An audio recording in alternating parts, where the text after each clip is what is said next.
Bonjour les runners, bonjour les sportifs, bonjour au petit monde de la course à pied, c'est Seb et je suis ravi de vous retrouver en ce premier vendredi de l'année 2022. Je vais tout d'abord vous souhaiter donc une bonne et heureuse année qui débute avec de la réussite dans vos projets personnels, professionnels, mais aussi dans ce qui nous intéresse et nous passionne, c'est-à-dire vos projets sportifs. Alors j'espère que vous avez passé de bonnes fêtes, à la fois de Noël et pour ce nouvel an, et peut-être vous êtes déjà dans ces bonnes résolutions prises à l'occasion de cette année qui débute. Alors, à l'heure où tout le monde vient pour se souhaiter une bonne année, j'avais envie de vous partager mes souhaits pour 2022, à la fois sur le plan sportif, mais également sur le plan du podcast, du moins tout ce qui gravite autour du running en ce qui me concerne.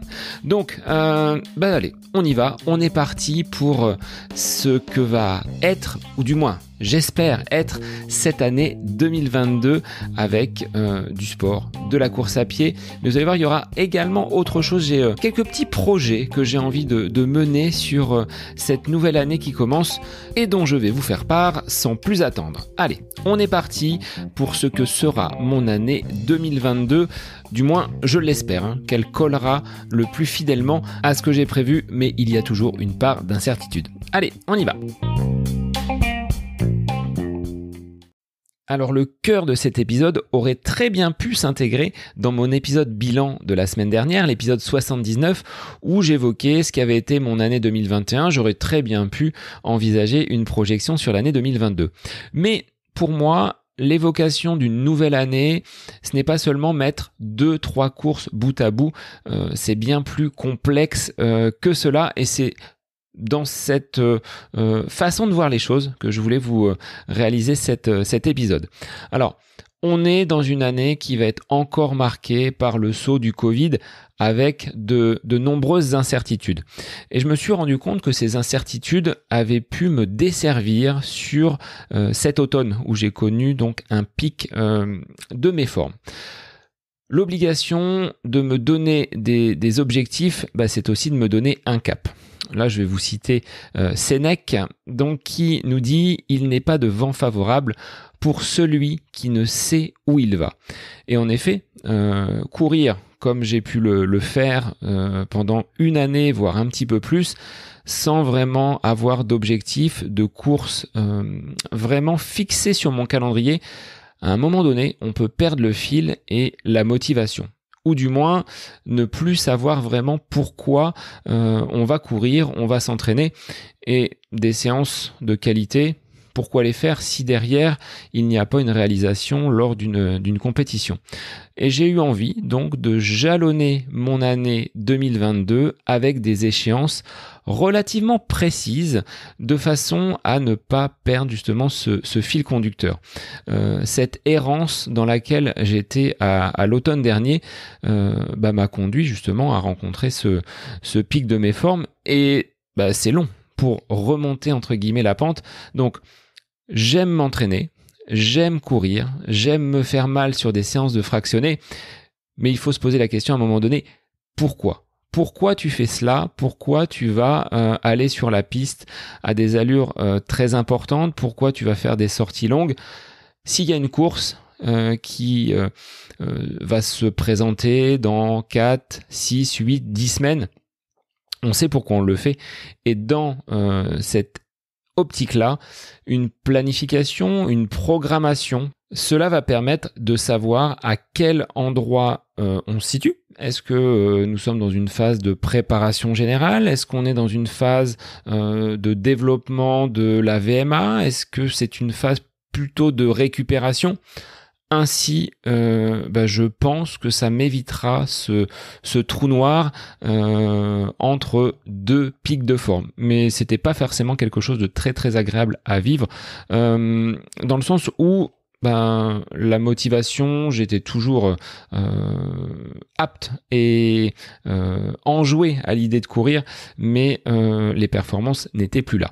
Donc ça, ce sera ma première résolution, d'avoir ce calendrier que je vais vous détailler par la suite, avec des courses qui, j'espère, pourront avoir lieu, et 2 objectifs majeurs.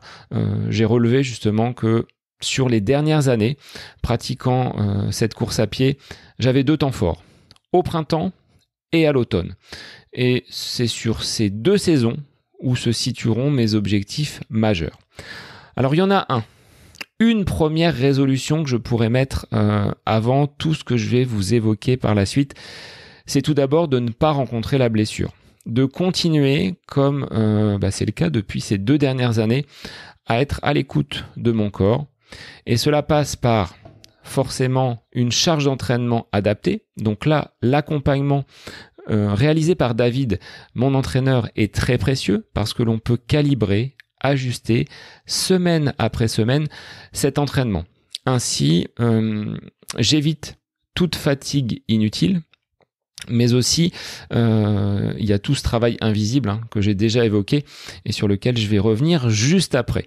Ce travail invisible passe par du repos, de la récupération, les massages, tout ce que vous pouvez faire pour avoir un corps solide qui puisse répondre à un moment donné à la charge d'entraînement que vous souhaitez lui imposer. Alors, je l'ai dit, 2 temps forts, le printemps et l'automne. Mais avant le printemps, se situe l'hiver. Nous sommes en pleine période hivernale, période sur laquelle j'ai envie de travailler le foncier avec des séances beaucoup plus longues. J'ai pas d'objectif de course là dans l'immédiat. Le mois de janvier, février, c'est plutôt orienté vers les crosses. Là, au niveau du club, certains athlètes se préparent pour les championnats départementaux, ensuite régionaux de cross. Je suis pas très à l'aise sur ce terrain-là. Ça s'apparente un petit peu à du trail, même si le cross est une bonne base de travail pour les courses qui vont avoir lieu sur le printemps, mais c'est pas un terrain de jeu qui m'attire vraiment.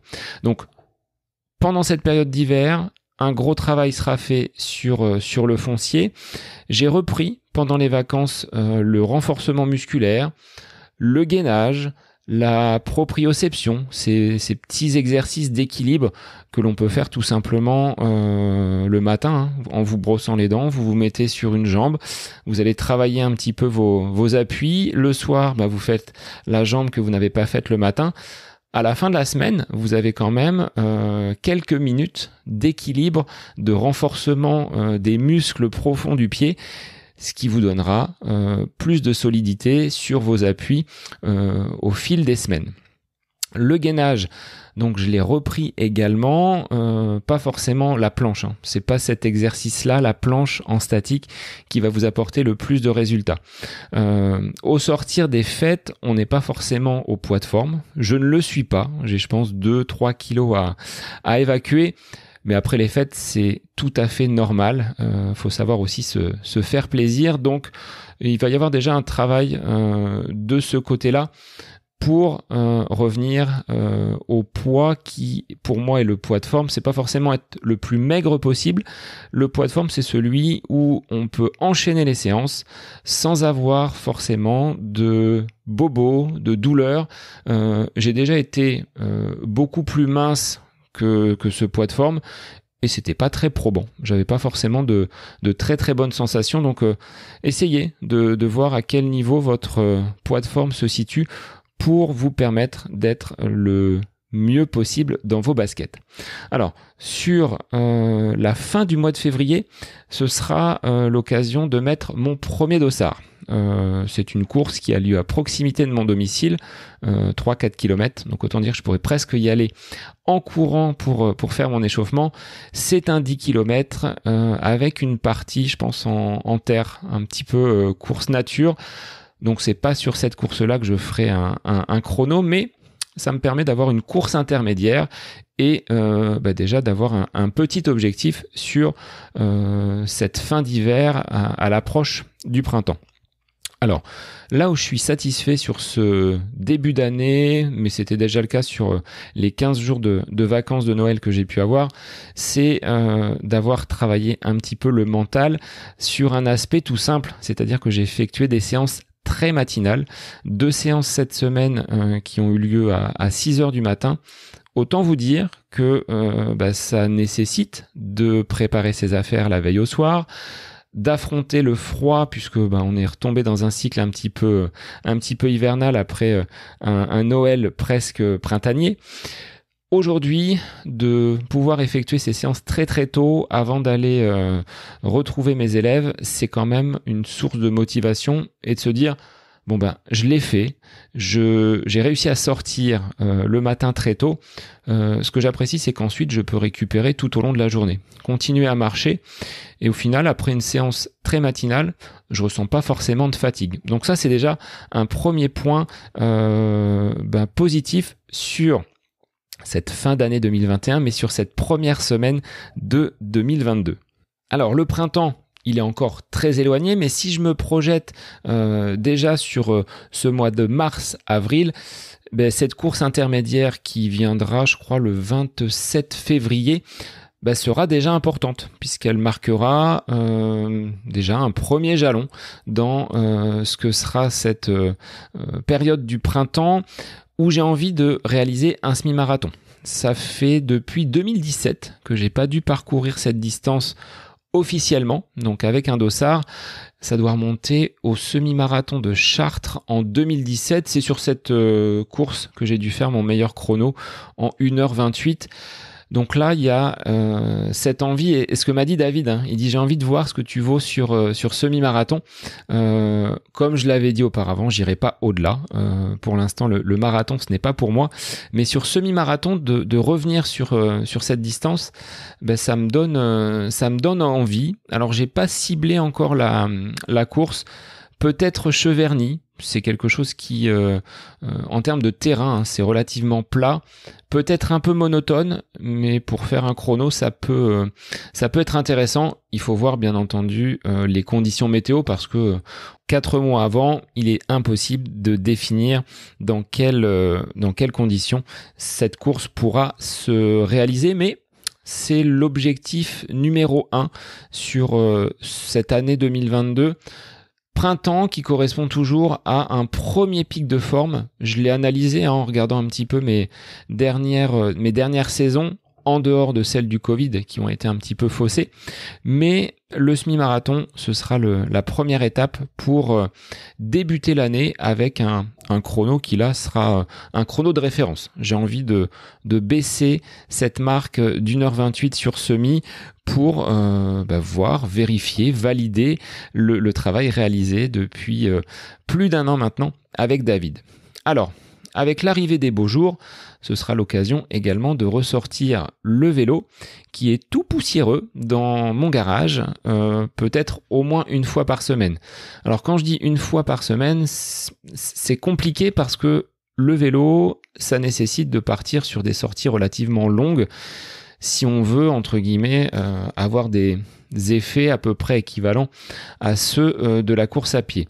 Je pense plutôt m'orienter vers des séances mixtes avec de la course à pied et du vélo, et le vélo s'intégrerait peut-être dans l'échauffement ou dans la récupération, ce qui permet de moins solliciter quand même les jambes et de travailler en qualité sur du fractionné, sur ce cœur de séance qui sera donc essentiel pour progresser. Alors toujours au printemps, après ce semi-marathon, avec un temps de récupération bien entendu, pour pouvoir enchaîner, c'est important de soigner ce temps de repos. On peut espérer, du moins je le souhaite, avoir l'état de forme pour réaliser peut-être un 10 km sur route. J'ai toujours rencontré un petit effet rebond, c'est-à-dire que le pic de forme, c'est pas une journée et puis ensuite ça retombe. On a souvent une petite période là qui va durer 2, 3, 4 semaines. 4 semaines, c'est peut-être beaucoup. Au moins 2-3 semaines sur laquelle on peut envisager, du moins je pourrais envisager, une compétition, alors il faut que ça puisse se caler sur l'agenda familial et aussi que dans la région, il y ait des courses. Mais il faut que je jette un œil sur peut-être un 10 km à très peu de distance donc de ce semi-marathon. Voilà un petit peu quelle sera l'organisation de ce premier bloc, le premier pic de forme tel que je l'envisage. Donc ça, c'est les conditions idéales. J'espère que ça va se passer comme cela. Mais voilà, sur ce retour d'expérience en l'espace de quelques années de course à pied, c'est souvent comme ça que mon année s'est découpée. On va voir que pendant l'été, je fais autre chose et qu'il y a un retour en forme au niveau de l'automne. Donc c'est deux périodes un petit peu identiques, à savoir que les températures ne sont pas trop élevées, les conditions météo sont relativement bonnes, on n'est pas dans du froid, on n'est pas dans de la chaleur extrême et je pense que ça me correspond le mieux. Donc j'espère être donc à l'aise et que ce que j'ai constaté sur les dernières saisons se vérifie à nouveau sur ce printemps qui marquera donc mon retour sur semi-marathon. Alors place ensuite à une saison que j'affectionne beaucoup, l'été, parce que elle nous offre des jours très très longs. J'aime beaucoup faire des sorties à l'aube et là encore David me demandait si j'étais un aficionados des sorties très très matinales. Non, c'est pas forcément que je suis adepte de ces sorties matinales, mais comme je le dis et comme je le répète, elles me permettent de ne pas trop empiéter sur la vie pro, la vie perso, et derrière de mieux récupérer.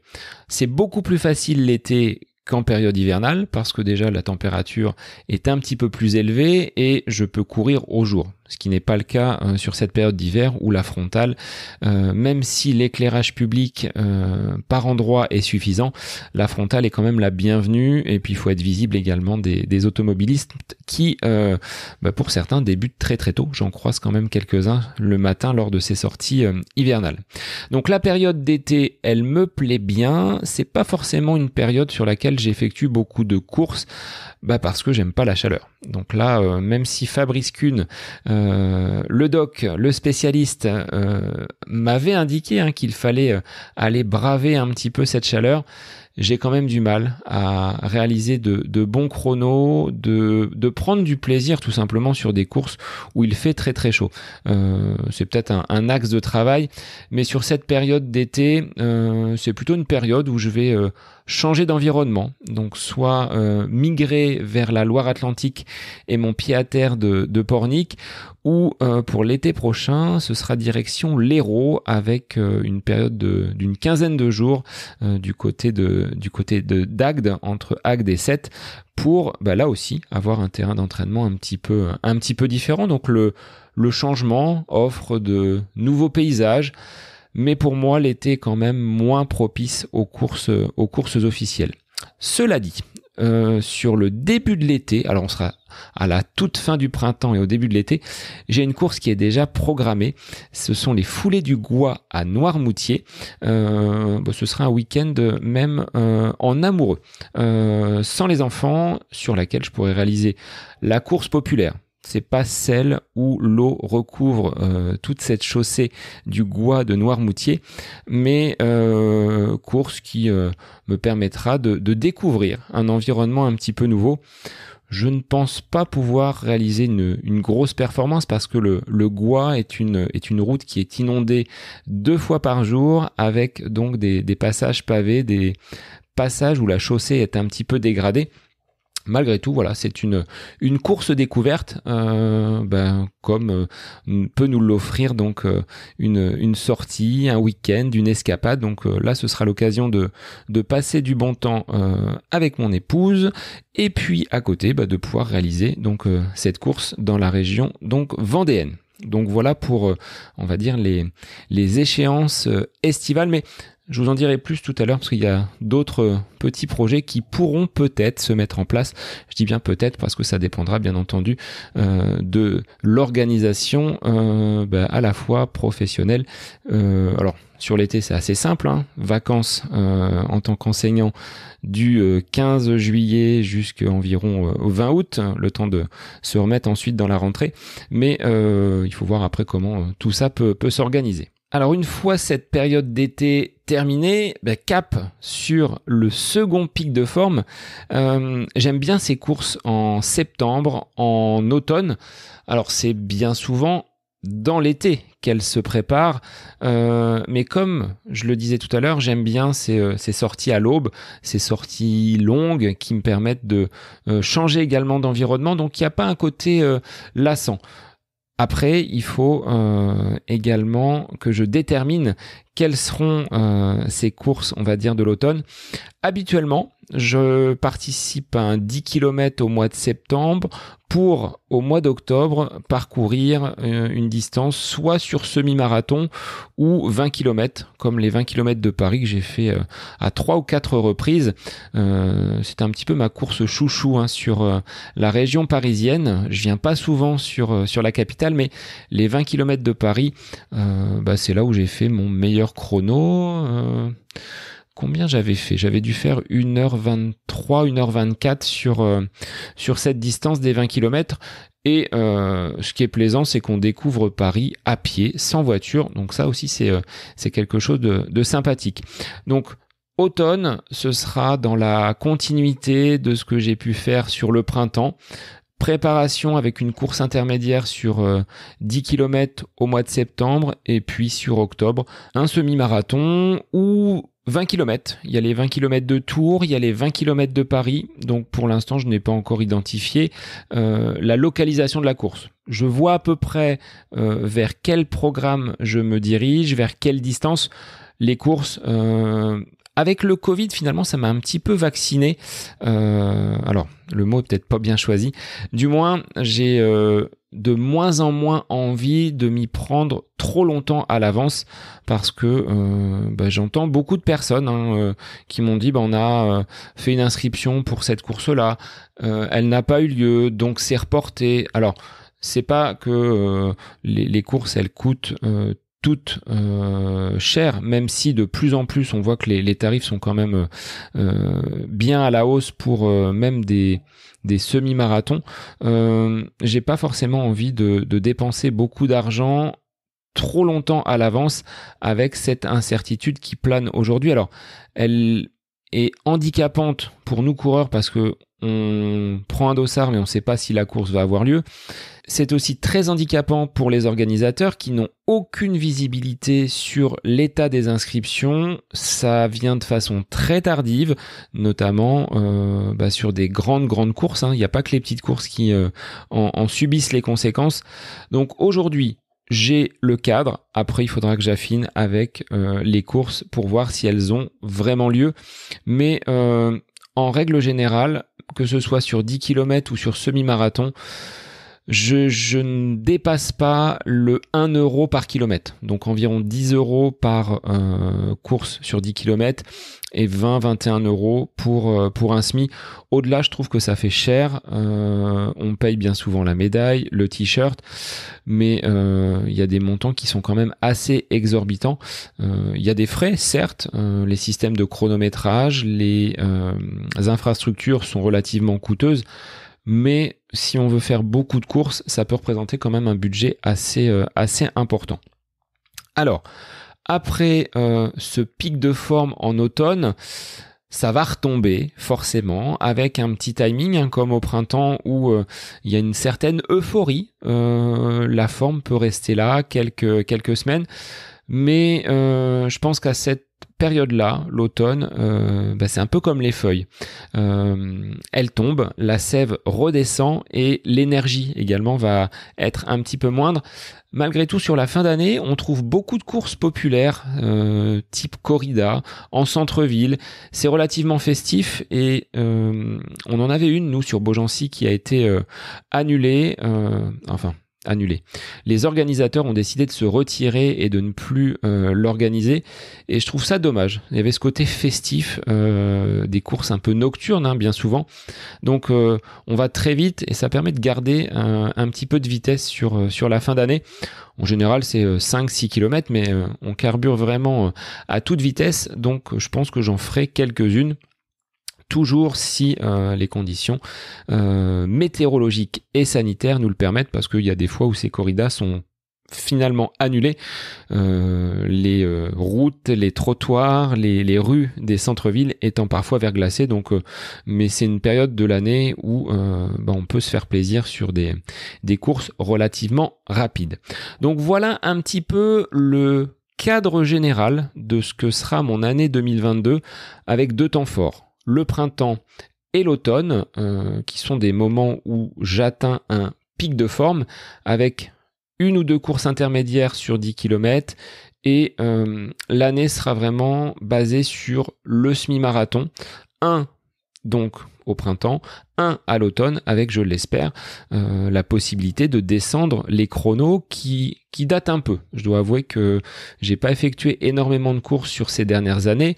Même avant le Covid, il y a eu 1 ou 2 années où j'ai pas accroché beaucoup de dossards. Donc ce sera l'occasion d'évaluer le travail réalisé donc à l'entraînement sur ces nombreux mois et puis surtout de me donner ces objectifs. C'est assez important d'avoir finalement un cap pour pouvoir orienter et calibrer son entraînement. À côté de cela, j'ai également ciblé quelques petits défis, quelques petits challenges non officiels que je pourrais faire en solo ou peut-être accompagné d'autres camarades, que ce soit à pied ou en vélo. Le premier, ce serait de franchir pour la première fois la distance de 100 km. Alors, pas en courant, mais à vélo. Donc ça, c'est quelque chose qui pourra se faire sur les beaux jours avec peut-être quelques personnes pour m'accompagner ou en solo. Je verrai en fonction des demandes et des disponibilités de chacun. Donc ça, c'est un premier petit projet.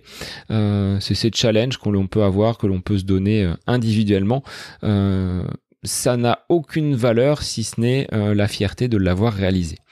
Un autre petit défi, ce serait de relier Orléans donc à la ville de Beaugency en faisant l'aller par le train et de revenir tout simplement en courant. Donc ça représente 28-29 km par les bords de Loire. Donc ça se fait assez rapidement. Je prends le train, je monte donc en direction d'Orléans. Une fois arrivé à la gare, je descends et je reviens en courant. Donc là, c'est un petit challenge. Peut-être que vous pouvez faire vous aussi, si vous avez peut-être une localité qui est distante d'un certain nombre de kilomètres et de se dire je pars le matin en train, je reviens en courant ou en vélo. Ça peut se faire également de façon assez rapide. Alors, là, je vais mêler pour ce 3e petit projet off le plan professionnel et sportif. Avec mon établissement scolaire, on a réalisé il y a quelques années différentes journées, des séjours sportifs qui nous conduisaient à prendre tout d'abord le vélo, à faire un petit peu de canoë, de l'équitation et revenir en randonnée avec nos élèves. Et je trouvais qu'en termes de cohésion, d'esprit de groupe, ça permettait justement de souder un petit peu nos effectifs et d'établir un lien assez proche entre les adultes et ces adolescents que nous accompagnons toute l'année. Donc si les autorités nous le permettent et si il est possible de réaliser ce séjour, j'aimerais de nouveau le conduire parce qu'on passe vraiment d'agréables moments. Et des élèves que l'on a eus pendant quelques années, quand on les recroise, c'est ce dont ils se souviennent. C'est pas forcément les cours d'histoire géo ou de français que je peux leur dispenser qui les ont marqués, mais ces séjours sont relativement donc importants pour cet esprit d'établissement, cet esprit d'équipe que l'on peut instaurer. Et puis l'effort sportif a d'autres vertus, c'est-à-dire qu'on peut le transférer sur le dépassement de soi, le fait de pouvoir aller au-delà de ce qu'on ne pensait être capable de faire. Donc c'est toujours positif ce type de séjour. Un autre défi, alors ce serait de reproduire ce que j'ai déjà fait en VTT, à savoir l'ascension du Mont Ventoux, ou du moins un autre col du Tour de France parce que pour moi ça reste mythique de voir chaque été ces coureurs du Tour de France parcourir ces cols, ces montées. Alors on peut pas dire que dans la région je sois équipé de ce type de pente, mais le Ventoux reste quand même quelque chose qui m'avait impressionné, et disposant aujourd'hui d'un vélo digne de ce nom, ce serait peut-être de grimper à nouveau jusqu'au sommet et d'aller pouvoir faire cette petite photo au niveau de l'observatoire. Là encore, ça n'a pas de valeur officielle, mais c'est une satisfaction personnelle. Ce sont des défis que l'on fait en off, et le confinement, le Covid nous a poussé vers ce type de défi, et je trouve qu'aujourd'hui ça a autant de valeur que d'accrocher un dossard. Donc ça fait partie de ces projets. Il y en aurait bien un dernier, même si en termes d'organisation c'est quand même relativement lourd. Ce serait de partir de Beaugency, donc juste au pied de mon lycée, là en bord de Loire, et de rejoindre Pornic, là où on a un petit pied à terre, de façon à le faire en vélo. Donc ce parcours de la Loire à vélo qui doit mesurer pas loin de 300-350 km sur une semaine, avec bien évidemment des pauses, des haltes. Là, ça demande un petit budget, et puis de rouler un petit peu plus que je ne roule actuellement. Donc c'est par ordre, on va dire, croissant. Le 100 km en vélo, c'est possible.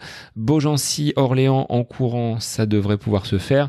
Les autres, c'est un petit peu plus compliqué, mais ça reste dans la tête. Je dis pas que ça se fera en 2022, mais ce sont des petits projets officieux, je dirais, qui ne sont pas dans le cadre d'une course officielle, mais ça permet d'avoir d'autres petits projets toujours autour du sport, et de voyager, de découvrir de nouveaux paysages. Donc vous voyez, une année qui sera toujours axée autour du sport, mais pas seulement, donc avec de la course à pied uniquement. Le vélo, peut-être ces projets avec des élèves, si ils sont volontaires, parce que ça aussi c'est la difficulté aujourd'hui, de motiver des jeunes pour réaliser des projets sportifs. C'est jamais simple, ça leur demande vraiment un gros effort, d'écrire, d'apprendre. Ce sont des choses qu'ils ont de plus en plus de mal à mettre en place. Et je me dis que par le sport, si on peut les entraîner, les dynamiser, on peut retrouver et avoir des retombées sur le travail purement scolaire derrière, en leur disant, tu vois, tu as été capable de bouger, de faire cette randonnée à pied, ce parcours en vélo. Tu vas être capable aujourd'hui de travailler et de fournir l'effort sur ce texte, sur ce document historique. C'est du moins ce que je pense pouvoir leur transmettre. Concernant d'autres projets, au niveau du podcast, pour parler tout simplement du support que vous suivez semaine après semaine, j'espère poursuivre et être en mesure de vous fournir chaque semaine un nouvel épisode avec des invités toujours aussi inspirants, mais aussi des épisodes solo. Comme je vous l'ai déjà dit, j'ai envie de prendre la parole et de m'exprimer sur des sujets qui me touchent ou qui peuvent tout simplement vous intéresser. Je me base souvent sur des questions, des retours que vous pouvez me faire, et qui, je me dis, si la question m'a été posée par une personne, elle peut être intéressante et servir à un plus grand nombre d'auditeurs. Donc ce sera le retour, ou du moins la mise en place de ces épisodes un petit peu solo, donc un petit peu plus court que des interviews, mais cette problématique du format, du timing, peut aussi entrer en ligne de compte, parce que on est tous pris et prises par des emplois du temps assez chargés, et on n'a pas tous le temps de trouver 1 heure, 1h10, 1h15 pour écouter l'intégralité d'un épisode, alors que des épisodes un petit peu plus courts, plutôt condensés, ça s'écoute peut-être plus facilement. En tout cas, mon envie est de continuer à développer cette communauté autour du podcast, le site internet étant du moins en maturation. Je vais pas dire en cours de réalisation. Le nom de domaine est réservé depuis un long moment, depuis même la création du podcast. Je l'avais réservé et je lorgne également sur l'envoi peut-être d'une newsletter pour vous apporter d'autres conseils, des réflexions, des coups de cœur, peut-être parfois mes doutes, mes interrogations. Et je pense que le mail est une bonne solution pour vous toucher directement. Autant les réseaux sociaux sont de bons outils quand on les maîtrise, de belles vitrines, mais tous les auditeurs ne sont pas présents sur les réseaux sociaux. J'ai, pour tout vous dire, plus d'écoute que de followers sur Instagram, par exemple. Donc, c'est pas forcément représentatif, sachant que les réseaux et les publications que je peux mettre sur ces différents supports ne sont pas montrées à l'intégralité des personnes qui suivent le compte à côté de mes pompes. C'est donc par le mail que l'on peut toucher directement les auditeurs et les personnes qui s'intéressent donc à la course à pied. En ce qui concerne la partie formation, je vais terminer cette formation de coach Athléform au sein de la Fédération française d'athlétisme. Le but, il n'est pas uniquement d'accompagner des sportifs qui seraient au sein de mon club de course à pied, Movatitude, mais d'aller chercher, aiguiller, aider donc des auditeurs, des personnes qui sont des fidèles du podcast et qui pourraient débuter dans la pratique du running. Je suis d'une nature curieuse, donc de savoir comment vous y prenez, si je peux, sur certains aspects, vous aider. C'est un pan de la course à pied que j'ai envie d'explorer. Et les formations que j'ai pu réaliser jusque-là m'ont un peu ouvert les yeux sur le fait que il y avait des besoins dans le sens où beaucoup de personnes se sont mises à pratiquer le running avec l'effet confinement, fuyant peut-être un petit peu les salles de sport. Il y a ce besoin d'avoir un peu de liberté. Mais j'ai vu aussi beaucoup de personnes vouloir monter en charge très rapidement, certaines jusqu'à se blesser, et avec peut-être un petit accompagnement, quelques conseils. Je ne prétends pas détenir la science infuse, loin de là, mais d'avoir au regard des formations que j'ai pu réaliser, de mon expérience avec 18 années de course à pied, sans oublier les éclairages apportés par mes différents invités sur des points. J'apprends beaucoup également avec ces personnes qui viennent témoigner de leur pratique, de leur savoir-faire, de pouvoir vous en faire bénéficier individuellement et d'avoir cet accompagnement. J'aime pas trop le mot de coaching, mais je serais plus dans un accompagnement parce que ça ne se limite pas à la course à pied. Des gens ont besoin justement d'être soutenus, d'être encouragés et de se dire il y a quelqu'un qui est derrière moi pour me pousser, me booster, et puis derrière, peut-être me dire « Eh oh, il faut y aller un petit peu plus fort », ou à contrario, me dire « Là, stop, tu en as fait assez, on va peut-être pas aller trop loin ». Donc c'est dans ce domaine-là que j'aimerais justement me développer et pouvoir vous aider, tout simplement. Alors, j'ai de toute façon ce goût pour la transmission.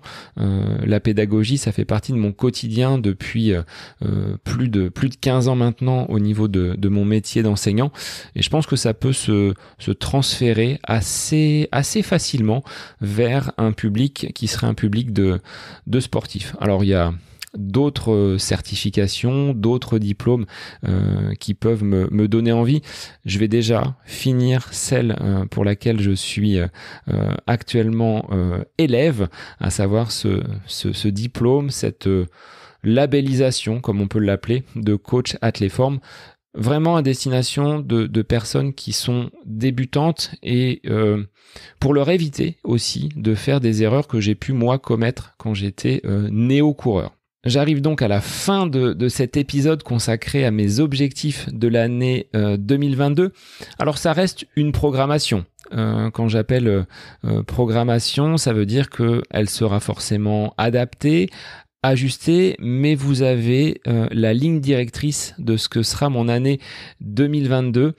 Je sais à quelques exceptions près où je vais et c'est, je pense, là quelque chose d'important. Si je devais vous inviter à mettre en place votre année sportive pour 2022, c'est que vous puissiez définir déjà 2 ou 3 objectifs comme j'ai pu le faire. Vous donner les moyens également de les atteindre, c'est-à-dire que vous allez peut-être devoir mettre en place des entraînements un petit peu plus structurés, avec une assiduité, avec la régularité, mais aussi, ça fait partie de l'entraînement, c'est de s'accorder du repos et de ne pas vouloir en faire trop. On a tendance à vouloir peut-être aller toujours un petit peu plus loin parce qu'on se sent bien, parce que la forme est là, mais à un moment donné, vous finirez par le payer. Donc le repos fait partie intégrante de l'entraînement. Et autre facteur donc très très important, c'est de se faire plaisir avant tout. Il ne faut pas que vous tombiez dans une phase où vous vous dites bon, il faut encore que j'aille m'entraîner, j'ai pas forcément envie, mais il faut que je le fasse. Non, dans ces cas-là, revoyez vos objectifs peut-être un petit peu à la baisse, voyez là où ça pêche un petit peu, mais gardez ce facteur plaisir comme un des facteurs importants pour que vous puissiez progresser. Donc pour moi, j'en ai fini aujourd'hui avec cet épisode consacré à mon année 2022 sur le plan sportif. Je vous souhaite de passer un agréable week-end, une belle semaine et puis via les réseaux, vous les connaissez, Facebook, Instagram, @ côté de mes pompes, venez m'indiquer quels seront vos projets et vos courses phares pour l'année 2022 et je vous dis à la semaine prochaine pour un nouvel épisode du podcast À côté de mes pompes.